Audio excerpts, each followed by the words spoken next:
Assalamualaikum warahmatullahi wabarakatuh. Alhamdulillahirabbil azizil hamid al-qawiyil majid. Subhanahu wa ta'ala lahul hamdu fil ula wal akhirati wa huwa ala kulli syai'in qadir. Asyhadu an la ilaha illallah wahdahu la syarikalah wa asyhadu anna Muhammadan abduhu wa rasuluh. Allahumma salli wa sallim wa barik ala hadan nabiyil karim wa ala alihi wa ashabihi wa man tabi'ahu bi ihsanin ila yaumiddin wa ba'du. Yang saya hormati Ketua Komite, Kepala Sekolah SD IT Salsabila dan Kepala Sekolah SMP, serta Bapak Ibu Guru, Ustadz Ustadzah yang saya hormati, dan Ibu-ibu, Bapak-bapak, wali siswa yang kami hormati pula. Alhamdulillah, puji syukur kita aturkan kepada Allah Subhanahu wa taala atas limpahan nikmat-nikmatnya kita bisa hadir di sini. Yang kedua, salam dan sholawat kepada junjungan kita Nabi Agung Muhammad Sallallahu Alaihi Wasallam. Mohon maaf ini Mbak, saya diberi waktu berapa menit? Biasanya saya kalau ngaji kesepakatan dulu Bapak Ibu, mau sampai pukul berapa? Sampai jam 10. Sampai jam 10. Ada yang jamnya Bapak Ibu sudah jam 10? Kalau ada langsung saya tutup. 1 jam ya, enggak ya? Oke. Baik Bapak Ibu sekalian, materinya adalah tentang tahun baru Hijriyah dan iman, materinya itu. Saya mau tanya dulu Bapak Ibu sekalian, sekarang tanggal berapa? Tanggal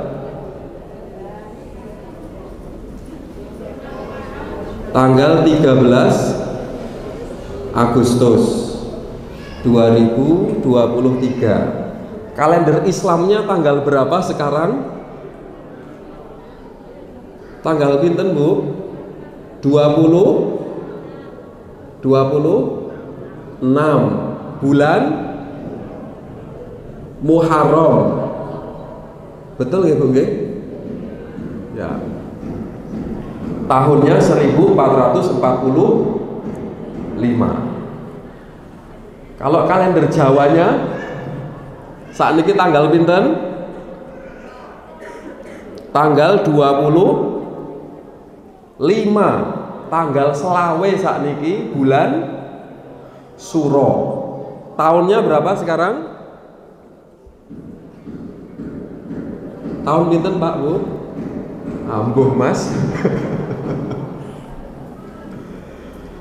Baik, kenapa saya ingin memulai ini Bapak Ibu sekalian terkait khususnya tanggal Hijriyah? Ya karena pertama ibadah-ibadah kita itu ya, itu yang diacu, yang digunakan itu adalah kalender Hijriyah.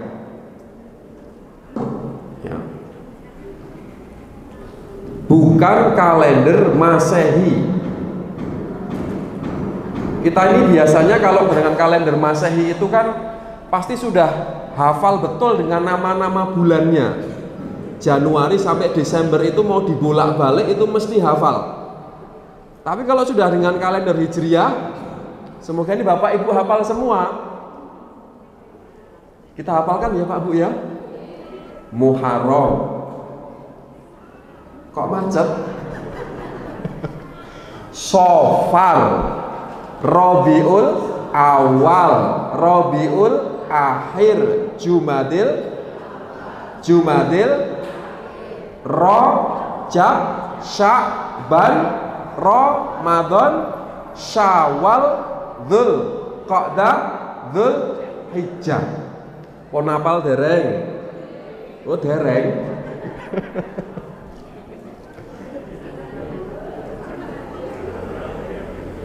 Satu lagi ada tadi saya sebut kalender Jawa Islam atau kalender Sultan Agung. Ya, Jawa Islam berarti nanti ya Islamnya masih kental, Pak. Nama-nama bulannya ada beberapa yang berubah, tapi ada yang tidak. Bulan pertama berubah Suro, Sapar, Mulut, Ba'da Mulut, Rabiul Awal, Rabiul Akhir, Rejab, Ruwah, Poso, Syawal, Dzulqa'dah, Besar, Nyumbang.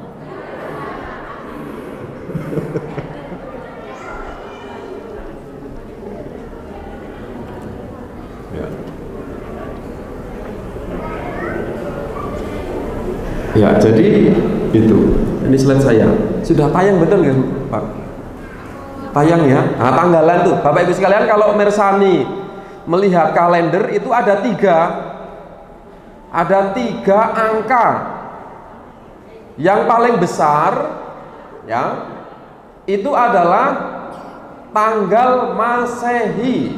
Nah, tadi saya sebut, kita tanya tadi, sekarang tanggal berapa? 13. Oke.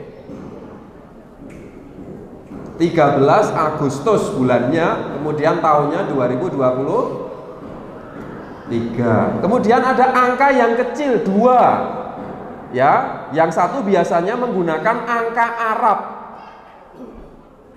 Ya, itu kalender Hijriyah. Jadi yang Arab, Pak Bu, itu Hijriyah. Kemudian yang kecil di bawahnya atau kadang di atasnya juga ya Pak, beda-beda, itu yang Jawa Islam itu. Nah, kita kan karena yang paling besar itu Masehi, ya, itu ya itulah yang kemudian lebih akrab dengan kita. Biasanya lembaga-lembaga itu menerbitkan kalender itu 2, Pak. Saya tidak tahu kalau SDIT ini menerbitkan kalender mesti Masehi ya.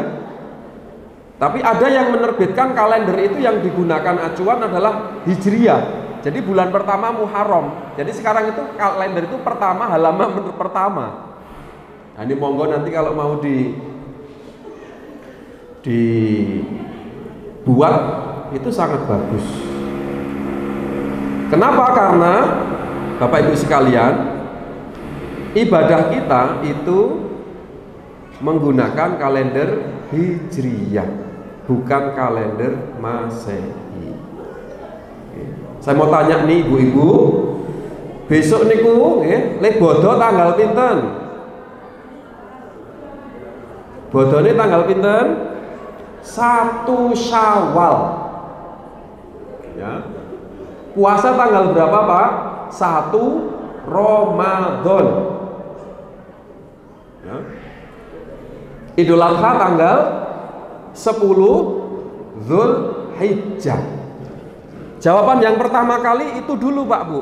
Kalau kemudian nanti Masehinya, nah itu nanti bisa jadi berbeda. Seperti kemarin nggih, Idul Adha berbeda. Kemudian yang sebelumnya Idul Fitri juga nggih. Ini Bapak Ibu kalau Idul Fitri ikut yang duluan atau yang belakangan? Sing sikik wae, Mas. Nek poso ikut yang belakang atau yang depan? Sing keri, Mas. Oke. Nah, jadi ini terkait dengan kalender Bapak Ibu sekalian. Nah, tentang waktu ya. Jadi waktu itu Bapak Ibu yang berikutnya. Nah, Al-Qur'an itu menyebut ya, waktu itu dengan berbagai kata. Paling tidak ada 4 kata Bapak Ibu. Yang pertama itu adalah ad-dahr, ya. Kemudian al-asr, yang ketiga itu al-waktu, dan yang keempat itu ajal. Dalam bahasa Arab itu terjemahannya di dalam Indonesia ya, diterjemahkan ke Indonesia semuanya adalah waktu.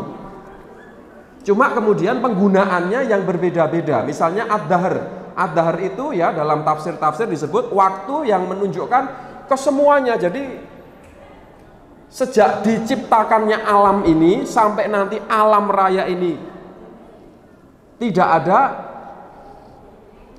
itulah yang disebut dengan ad-dahr. Waktunya itu jadi sejak diciptakan sampai dia hancurnya alam raya ini.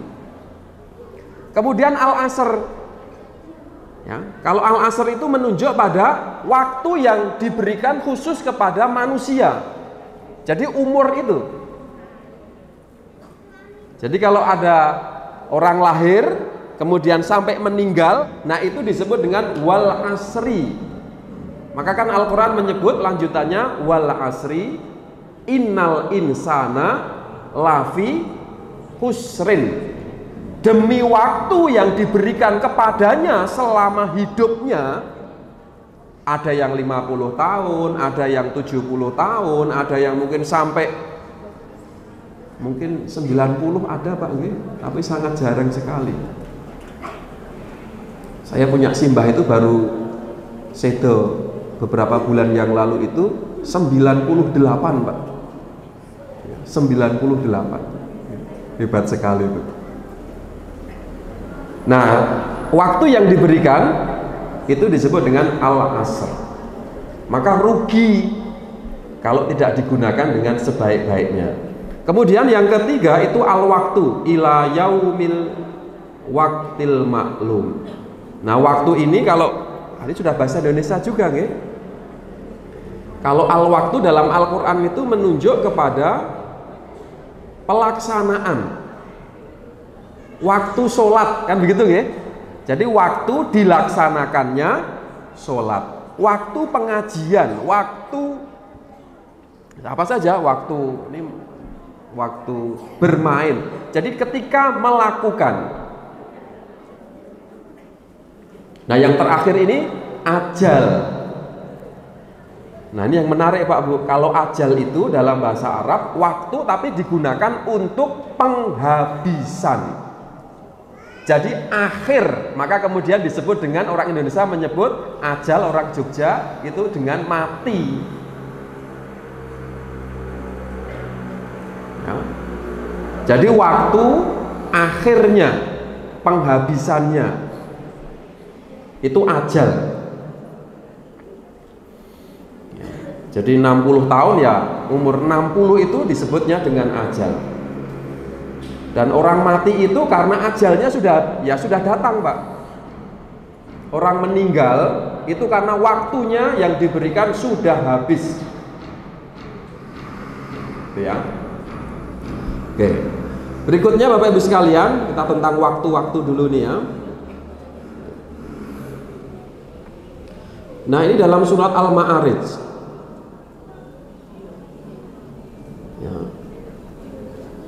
Ta'rujul malaikatu warruhu ilaiha fi yaumin kana miqdaruhu khamsina alfasana. Para mufasir menyebutkan satu harinya di dunia ini ya itu sebanding dengan 50.000 tahun.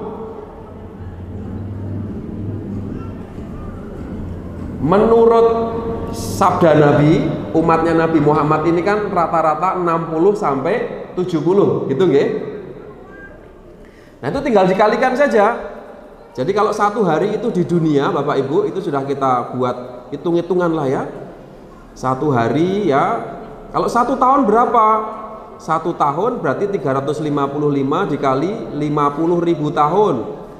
Dia ketemunya 17.750.000 tahun. Kalau dia diberi umur 60 tahun ya, maka dikalikan 60, 17.750.000 itu ketemunya 1.065.000.000 tahun. Maksudnya tuh ini tuh balasannya Pak. Dalam tafsir Mafatihul Ghaib itu ya, itu disebutkan itu. Jadi balasannya itu satu hari 50.000 tahun. Kalau diperkecil, ini kita perkecil Bapak Ibu, satu jamnya berarti 50.000 dibagi 24 ketemu 2.000 sekian. Satu menitnya 34 tahun. Satu detiknya ya, nanti di akhirat itu balasannya 6 bulan. Maka orang kalau berbuat baik, ini sebagai motivasi saja Bapak Ibu, kalau orang itu berbuat baik 1 detik, itu balasannya 6 bulan nanti di akhirat. Balasan kebaikan tentunya. Orang kalau berbuat kemaksiatan 1 detik saja, maka balasannya 6 bulan pula. Ini dalam salah satu tafsir menyebutkan demikian. Karena memang yang paling umum kalau di akhirat kan rata-rata ayat menyebutnya khalidina fiha, begitu nggih? Jadi kekal di dalamnya. Kekalnya itu berapa lama? Nah, ada yang menyebutkan begini, sampai 1 miliar tahun itu kan sudah sangat lama sekali, Pak. Oke. Nah, jadi Bapak Ibu sekalian, ini sebagai penyemangat kita ngaji ini tadi sudah berapa hadir di dalam masjid ini sudah berapa jam, Pak Bu? Tadi Bapak Ibu hadir pukul pinten, Pak? Undangannya jam 7:30 nggih. Niki pun jam 9 lebih 1/4. Hampir 2 jam. Ya. Nah, itu tinggal dikalikan saja, berarti sudah berapa itu? Kalau 1 jam 2.000 ini ya. Berarti kalau 2 jam 4.000, Pak. Tahun. Nah, ini tentang waktu ya. Dan waktu itu Bapak Ibu itu tidak bisa diulang. Tidak bisa diulang, Pak. Seperti hari ini nih. Tadi kita sebut hari ini tanggal ini tadi 13 ya. 13 Agustus 2023. Itu kesempatannya sekali seumur hidup. Kalau Bapak Ibu tadi sholat subuh di masjid atau ibu-ibu di rumah ya, itu kesempatannya sekali seumur hidup untuk tanggal 13 karena besok tanggal 14. Dan kalau mungkin ini bulanan ya, 1 bulan lagi Bapak Ibu hadir, pasti situasi, keadaan, kondisi sudah berbeda. Bapak Ibu tempat duduknya pasti tidak di situ. Pak masih cinta dengan istrinya? Masih. Ibu-ibu masih cinta dengan suaminya? Betul, saya nggak emosi gitu, nggih, bengok nggih, masih. Karena cinta, suka, percaya, pasti ada muncul perbuatan-perbuatan. Bapak-bapak nih, ya, karena cinta dengan istrinya, maka yang dilakukan apa, Pak Bu? Bapak-bapak, apa Pak? Bekerja. Kalau sudah bekerja, maka kemudian memberi nafkah. Ingat ya, kewajiban bapak-bapak itu memberi nafkah, bukan mencari nafkah. Beda enggak, Pak? Beda. Kalau memberi pasti mencari, tapi kalau mencari belum tentu memberi. Bisa jadi yang diberi istri nomor tetangga. Jadi harus sampai memberi, Pak. Jadi kewajiban bapak-bapak itu memberi nafkah. Itu karena cinta, Pak. Ibu-ibu ini juga nih, karena cinta betul, bahkan resikonya kalau orang sudah melakukan ijab kabul itu, resiko tertinggi itu kan perempuan. Resikonya apa, Bu? Meninggal. Karena kalau perempuan, maka dia nanti ada yang disebut dengan hamil, kemudian melahirkan. Loh, hari ini banyak loh ibu-ibu perempuan ini survei di mana, tapi tidak di Indonesia, saya baca jurnal itu di Eropa. Perempuan-perempuan muda itu yang menikah ya, itu dia pengen anak secara biologis tapi tidak mau hamil dan tidak mau melahirkan. Tidak mau hamil, tidak mau melahirkan. Loh, apa bisa? Sekarang teknologinya bisa. Lewat apa itu? Lewat bayi tabung. Ini buatan sampai tekoni tabungnya pinten kilo gitu. Nah, dulu ada mahasiswa saya tanya, Pak itu tabungnya berapa kilo? 3 kilo atau 12 kilo? Nah, pembuahannya di luar kan? Bahkan hari ini tidak perlu ada hubungan suami istri. diambil spermanya, diambil ovumnya, kemudian dibuahi di luar, lalu kemudian nanti ditanam. Nanamnya juga bisa di tempatnya siapa saja. Maka sekarang ada istilah baru Pak Bu, di Barat itu sudah lama, ada istilah sewa rahim. Sewa rahim. Jadi rahim itu, ya misalnya suami istri tadi ya, dia pengen punya anak secara biologis, tapi nggak mau hamil, nggak mau melahirkan. Dia ambil ovumnya, spermanya dibuahi, lalu cari perempuan yang bisa dipinjam rahimnya, kemudian dititipkan sampai kemudian berkembang lahir, diambil, dibayar. Secara hukum Islam seperti itu tidak dibolehkan. Nah ibu-ibu tadi resikonya besar, karena resikonya sampai kemudian melahirkan, dan melahirkan itu ya tantangannya adalah kematian. Tapi kan ibu-ibu kan juga biasa saja gitu. Sudah melahirkan berapa kali Bu? 4 kali, ada yang 5 kali. Sudah jarang ya sekarang ya Pak, tapi kalau Bapak Ibu ya generasi 50-an itu masih banyak. Saya punya teman itu di UAD Pak, itu anak nomor 10 ya dari 12 gitu saudara. Itu biasa. Jadi tapi karena cinta, karena ada hubungan batin itu tidak masalah. Betul ya Bu ya? Bapak-bapak kan setiap hari bekerja, ya diberikan kepada anak istrinya, semakin cinta bahkan semuanya akan diberikan. Bahkan kalau diganggu marah. Jadi ada namanya iman itu Bapak Ibu, itu ada pembuktian ya. Nah, sama seperti perempuan dan laki-laki tadi ya. Nah kalau orang beragama, iman itu sudah percaya dengan Tuhan, percaya dengan Allah, maka dia harus dibuktikan. Pembuktiannya apa namanya? Yang disebut dengan ibadah. Kalau dalam bahasa kajian di kamus itu namanya ritual Pak. Ada ritual-ritualnya.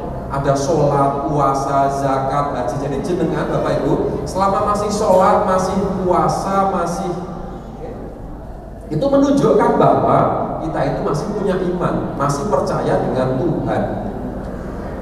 Jenengan punya hubungan batin dengan SDIT Salsabila ini, ya. Itu kan sebenarnya hubungan batin itu kan ya artinya batin, tapi harus ditunjukkan. Tunjukkannya bagaimana? Kalau diundang datang. Ya, nah itu ada pembuktian. Jadi hidup ini hubungannya dengan sesama manusia, hubungannya dengan Tuhan, dengan Allah Subhanahu Wa Taala, itu hakikatnya setiap hari kita itu membuktikan kepercayaan kita itu benar atau tidak. Kalau tidak ada pembuktian, tidak ada ibadah, maka keimanannya bisa dinyatakan tidak benar atau iman-imanan. Ditanya nih ada seorang Mas, agamamu apa? Islam Pak. Yakin kalau Gusti Allah? Oh yakin. Gusti Allah itu agung Pak. Gusti Allah itu saged napa mawon. Tapi ditanya yang kedua, sholat ora Mas? Boten. Berarti imannya tidak benar kan begitu Pak? Sama seperti bapak-bapak kita tanya, Pak, jenengan masih cinta dengan istrinya? Oh cinta banget Mas, sangat cinta. Jenengan kasih uang belanja enggak? Orang. Oh ya enggak benar kan begitu Pak. Oke.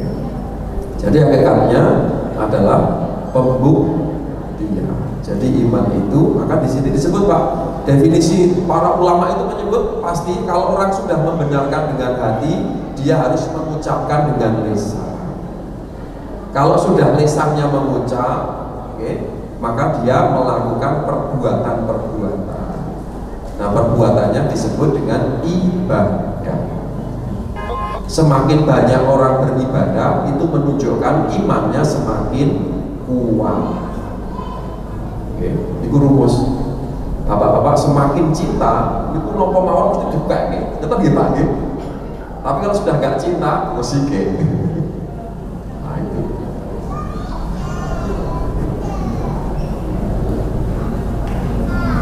Ini ada satu hadis Bapak Ibu.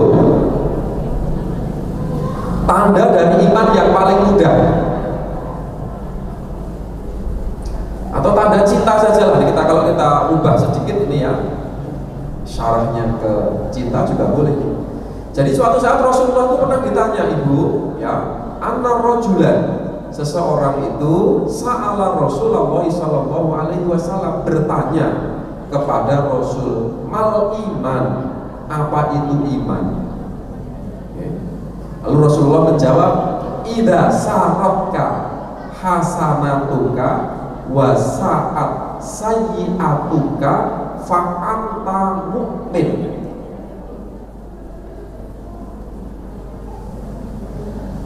Jika kamu berbuat baik, kamu senang, artinya itu kepenak, nyaman, ayem, tentrem, okay, menggembirakanmu kalau kamu berbuat baik. Wasaat sayyi'atuka, dan kalau kamu berbuat kejahatan, berbuat kemaksiatan, itu resah, dadanya itu boten kepenak. Maka Nabi menyebutkan fa'anta mu'min, kamu masih berhak disebut orang beriman. Ukurannya ini sederhana Pak, tapi ini prakteknya wangel nih. Ngaji ini kan perbuatan baik ya. Saya mau tanya ini, jenengan seneng apa susah? Oh, seneng. Yakin? Yakin deh. Sholat jenengan seneng apa susah? Seneng. Kan ngaten. Jenengan mau embel kota infak lewat nggih? Leres nggih? Niku kemudian masukkan, niku seneng apa susah? Seneng. Jadi perbuatan baik kok jenengan seneng, kita itu masih seneng Pak. Berbuat jahat, kok contohnya bohong lah ya, bohong ya. Kemudian rasanya tuh enak nih ya, atau ngapusi ya, bahasa Jawa, ngapusi, enak berarti beriman. Tapi sebaliknya kan, kalau orang berbuat kebaikan kok susah ya, berbuat kejahatan itu senang, maka dia tidak berhak disebut orang beriman. Berbohong kok seneng kok biasa. Nggak sholat itu enggak. Jadi kan coba Bapak Ibu sekalian, tinggalkan sholat, atau mungkin sudah waktunya sholat itu masuk gitu. Lalu kemudian karena ada urusan apa, lalu kemudian tiba-tiba sadar, kan mesti rasanya nggak enak gitu. Nah itu berarti masih iman. Tapi kalau kemudian tinggalkan sholat biasa, orang meninggalkan sholat itu dua macam Pak. Satu, karena dia tidak meyakini kewajibannya, atau dia malas. Kalau dia tidak meyakini kewajiban, maka dia bisa jadi kafir. Tapi kalau malas, itu ya dia bermaksiat. Contoh begini, ditanya nih ya, seorang bapak-bapak, oh ibu-ibu lah, sekali lagi ibu-ibu lah, ditanya, Bu, kok jenengan boten sholat? Mau sholat Mas, sholat kira wajib. Ini sudah selesai, okay. Sudah selesai. Dongeng. Berarti di sini harus segera diselesaikan. Setuju Bapak Ibu? Setuju? Malu ya mau jawab ya? Ceramah ikuti jamaah kan sekarang gitu Pak.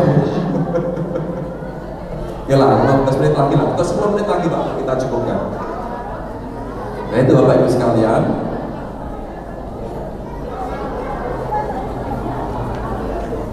idza saraka hasanatuka wa sa'at sayyi'atuka fa anta mu'min.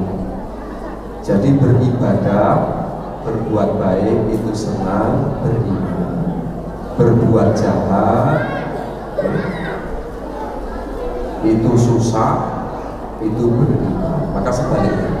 Lalu Rasulullah menyebut, ditanya lagi, ya Rasulullah, famal itu lalu apa yang disebut dosa? Ukuran dosa itu di sini disebut idza haka fi nafsika syai'un fadahu. Jadi bila sesuatu yang menggelisahkanmu. Jadi tadi Pak tidak nyaman tadi Bu, gelisah tadi. Itu disebut dengan dosa. Apa ya contohnya sekarang yang modern Pak? Dosa.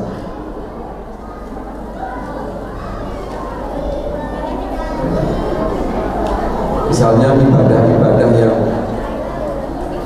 mungkin baru ya sekarang. Sekarang itu sudah agak lama ya karena pandemi Pak Bu, itu ada yang disebut dengan kemarin itu ya, tapi ini tidak sampai ke dosa ya. Maksudnya saya ingin contohkan saja. Jumatan online. Bapak Ibu pernah dengar? Pernah ya?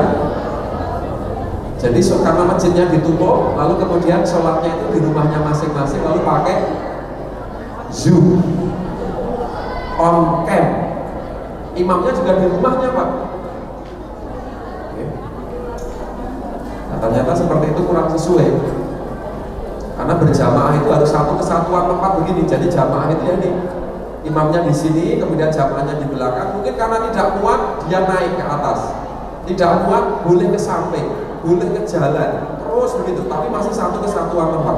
Tapi kalau sudah tidak dalam satu tempat, maka dia tidak disebut berjamaah. Nah, ya, ini dalam dunia hari ini serba online ya Pak Bu ya. Nikah online. Pernah dengar ibu-ibu, bapak-bapak? Pernah ya? Terus saya pernah tanya atau nyampaikan ke mahasiswa itu, responnya begini. Mas, sekarang itu ada fenomena nikah online. Oh, bagus sekali Pak, ada nikah online. Berarti anaknya bisa di-download Pak.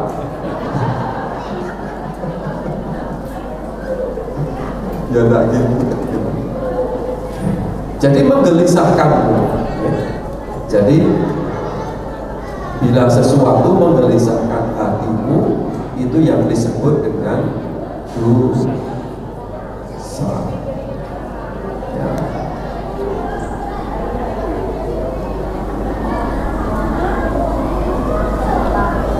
Ada gambar-gambar nih Pak tentang iman ya.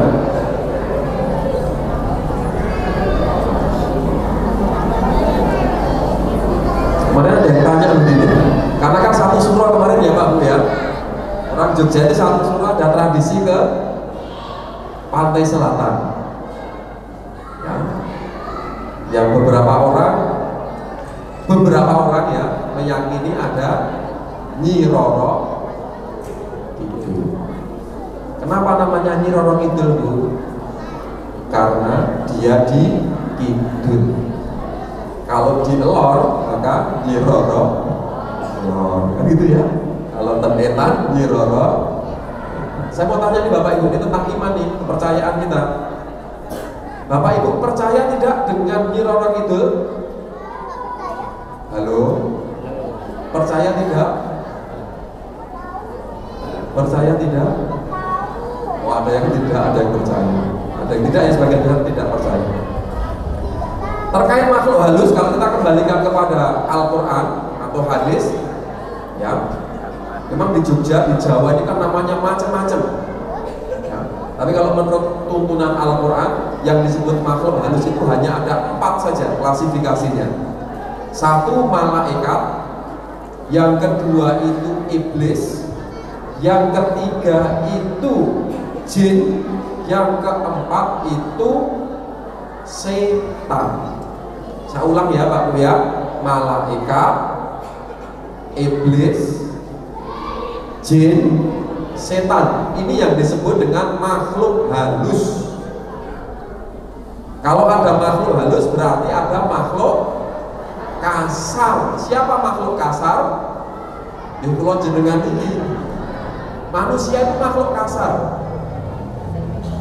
Tapi mohon maaf, meskipun manusia kasar, tapi kadang ibu-ibu ingin menjadi makhluk halus karena sering pergi ke perawatan kulit biar halus. Nah, maka kita letakkan saja namanya yang di Indonesia itu macam-macam ya. Ya tadi ada Nyi itu, ada Genderuwo, ada. Diletakkan ke dalam 4 hal ini saja. Kalau malaikat kayaknya tidak mungkin Pak G, tidak mungkin tuh. Iblis Tidak mungkin juga, karena iblis itu para mufasir menyebutkan dia hanya satu saja yang dulu menggoda Adam. Nah, kemungkinan kedua, ya, dianya kalau tidak setan, ya jin. Nah, jadi memposisikannya begitu, Pak Bu. Jadi kita mempercayai sesuatu, terutama yang gaib, ya, itu kalau menurut iman kita, kepercayaan kita itu ya ada 4 itu saja. Jenengan pernah diperimpeni orang tua yang sudah meninggal?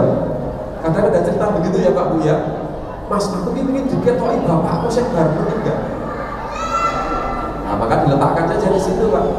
Karena keyakinan kita kalau orang sudah meninggal, rohnya ya itu sudah di alam barzakh atau alam kubur, tidak akan kembali ke dunia. Maka kalau ada yang menyerupai, namanya saja menyerupai Pak, pasti tidak akan sempurna. Karena yang namanya jin dalam hadis Nabi itu disebutkan dia bisa menyerupai manusia tetapi tidak dalam wujud yang sempurna. Ya, maka di Indonesia itu betul sekali ya, ada namanya sundel bolong, tidak utuh ya, dan semacam-macam itu loh. Jadi itu terkait dengan iman. Ini contoh-contoh saja digambar ya. Ada banyak kepercayaan.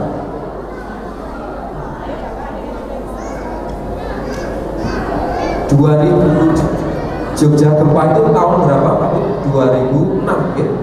2006. Itu diberitakan ada ya, ada yang ketika Merapi meletus kan ada yang bawa kerbau, dibawa ke Tugu kemudian dipotong di sana. Karena dianggap ya tadi ada makhluk.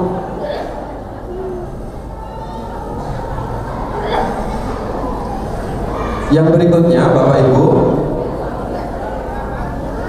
ini menurut Umar Abdul Kafi ya, dalam Silsilatul Darul Al-Akhirah, beliau menyebut iman itu ada 5 macam.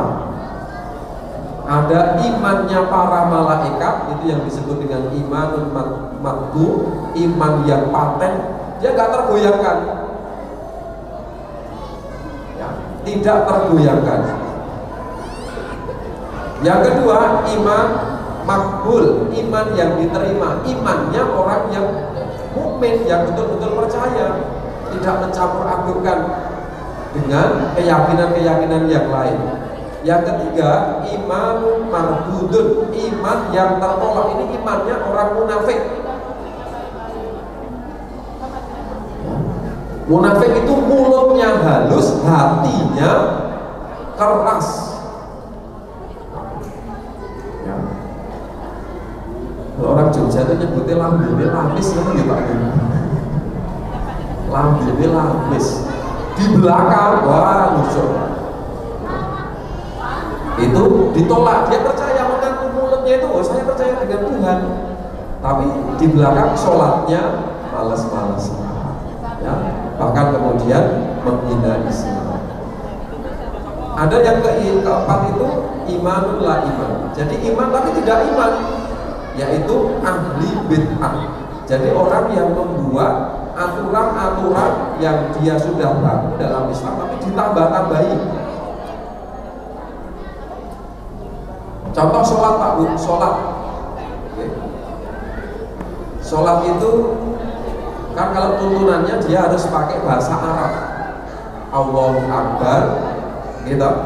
Allahumma ba'id baini sampai salam itu kan Arab semua. Ada kemudian orang itu yang melakukan sholat itu dengan bahasa lokal, bahasa Jawa Pak. Jadi Allahu Akbar itu diganti dengan Allah gawede banget. Jadi diterjemahkan semua. Nah itu segitu ya, itu tidak dibenarkan. Nah, itu dalam sholat ya, dalam puasa kan ya, yang wajib ya itu ya puasa Ramadan.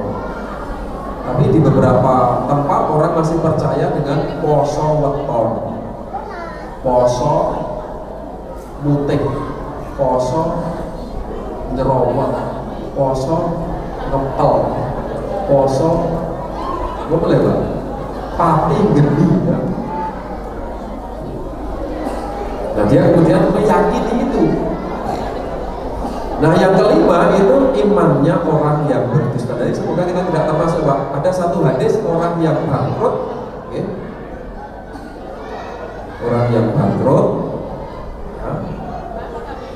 Orangnya yang imannya itu tidak benar, itu dia sholat. Ya orang beriman, dia sholat, dia puasa, ya, dia bayar zakat juga. Tapi Nabi menyebut wa ya'ti qad syatama hada wa qadafa hada wa akala mala hada wa safaka dama hada wa doroba hada. Ini dia orang yang di hari akhirat dia membawa sholat. Di dunia ini sholat, puasa, zakat, tapi dia melakukan apa itu? Dia selalu mencaci maki saudara-saudaranya. Okay. Dia menuduh, mencemarkan nama baik. Ini contoh kasus kalau banyak ini Pak Bu, kita nggak boleh ya menuduh perempuan berzina kalau tidak ada saksi atau bukti. Bahkan dalam Islam itu kejahatan yang besar. Qatful muhsanat. Muda ini selingkuh. Itu kalau nggak bisa membuktikan, itu mencemarkan nama baik. Nah, mencemarkan nama baik dia menuduh sesuatu yang tidak dibenar. Kemudian memakan harta yang tidak dihalalkan. Jadi berarti termasuk ya memakan harta ya atau memakan sesuatu yang haram. Haram itu bisa zatnya, bisa caranya. Kalau makanan yang kita kenal di Jogja ini yang haram itu ada B1, B2. Ini menerus datang ya Pak ya. B1 itu untuk olahan anjing. Kalau B2 itu untuk olahan babi. Kalau saya dari Klaten Pak, Klaten itu namanya macam-macam lagi. Kalau yang B1 ada lagi namanya sana itu yang paling populer ya sengsu. Ya, ada agak ke timur lagi itu namanya dirubah lagi sate jamu. Dirubah lagi sate Scooby-Doo.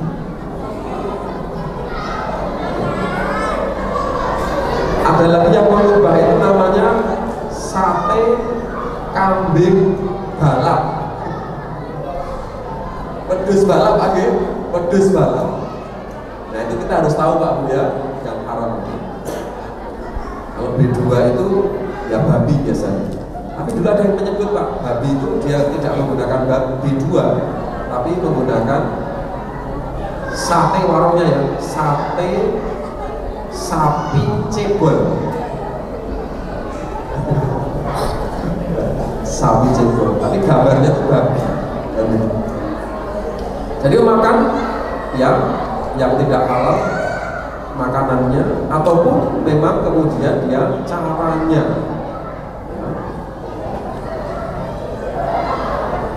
Menumpahkan darah, ini membunuh Pak ya. Kasusnya sekarang yang kemarin ya Pak Bu ya, belum lama ya, anak membunuh ibunya. Bapaknya untungnya selamat. Tapi gini kok Pak, saya kalau lupa daerah di Jawa Barat kalau nggak salah ya. Kalau yang di Jawa Tengah Pekalongan itu kan dibacok ya Pak ya, ibunya itu dibacok. Nah, itu sudah dengan orang tuanya. Kalau belum lama di Klaten itu ada juga yang dibuleh Pak. Ya. Bahkan sekarang ada banyak kasus bukan hanya dibunuh tapi sampai dimutilasi. Nah, itu dia ya kasusnya yang terakhir itu yang mahasiswa UNJ Pak ya. Jadi orang yang atau dia memukul. Nah terakhir Bapak Ibu sekalian sudah jam 10 kurang 15. Jadi beriman secara istiqomah itu para ulama kita memberikan keterangan supaya beriman itu bisa langgeng, bisa istiqomah. Itu caranya 3. Yang pertama selalu berdoa. Doa itu penting Pak. Ya, dalam Islam itu maka dia disebut dengan senjatanya orang beriman.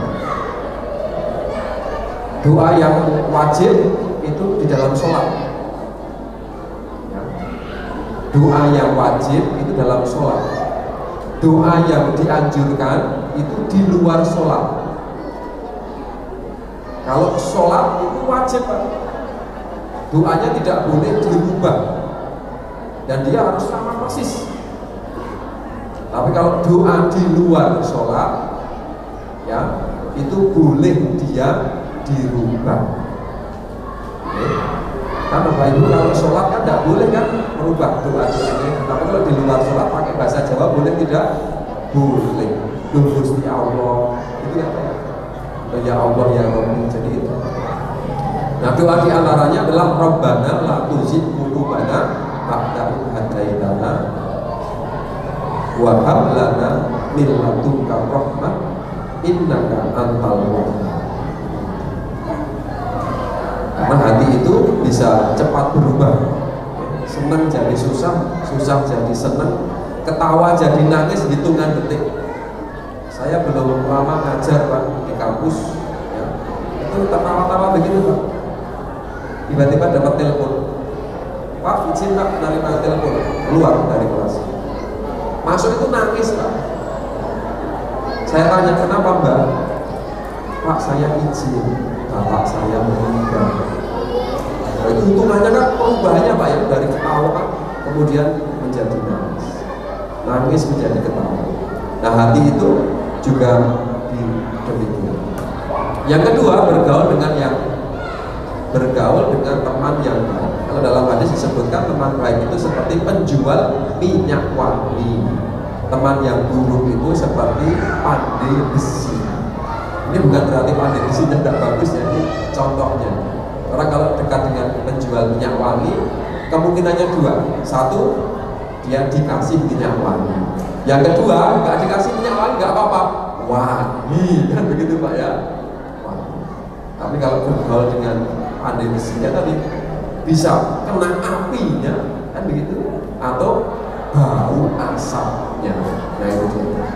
Yang terakhir menghadiri majelis ilmu. Nah, ini monggo Bapak Ibu sekalian, jadi kajian-kajian ya di SD atau SMP ini ada rutin. Nah, saya kira di kampung kita sudah banyak sekali ya kajian-kajian, terutama kajian-kajian tentang majelis ilmu. Bahkan sekarang Bapak Ibu bisa pilih ustadznya kan ya lewat YouTube.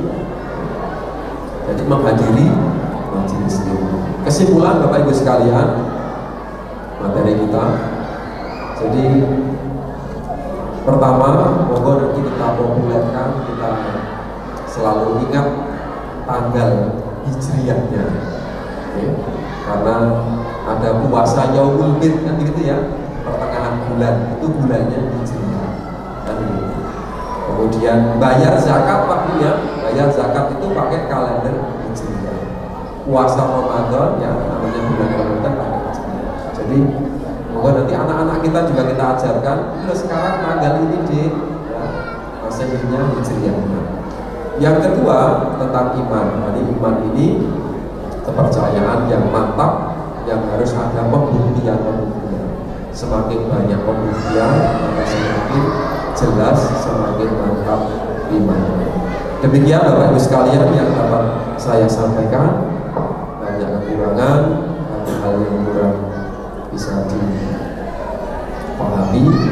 Saya mohon maaf yang sebesar-besarnya.